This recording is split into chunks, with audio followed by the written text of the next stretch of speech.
সাথে নেগোশিয়েট করেছে ভদ্রভাবে, আমাদেরকে মানবিক মর্যাদা দিয়েছে।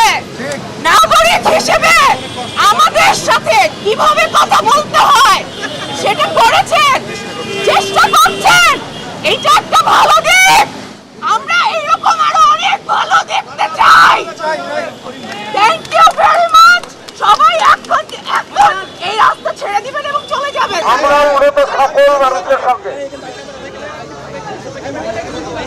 দৃশ্যমাধ্যম শিল্পী সমাজের পক্ষ থেকে আমরা সকল মানুষের পক্ষে এবং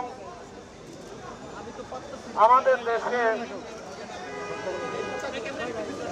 যে অবস্থা বর্তমানে সৃষ্টি হয়েছে তাতে আমরা আসলে ঘরে বসে থাকার মতন অবস্থায় নাই। আমরা শান্তি চাই, আমরা রক্ত দেখতে চাই না।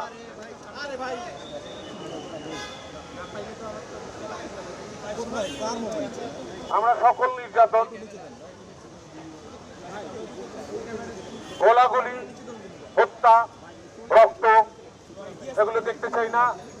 এগুলোর বাইরে আমরা থাকতে চাই, আমরা শান্তি চাই। ধন্যবাদ। মোশাররফ ভাই, একটা প্রশ্ন ছিল, যারা এই আন্দোলনে অংশ নিয়েছে সরকার তাদেরকে ভিন্ন মত হিসেবে আখ্যায়িত করার চেষ্টা করেছে, জামাত শিবির বলে আখ্যায়িত করার চেষ্টা করেছে। আপনাকেও কি আজকে সেই ট্যাগ দেওয়া হবে কিনা, আপনার কি মনে হয়? আমি আজকে সাধারণ মানুষ এবং সবাই সাধারণ মানুষ।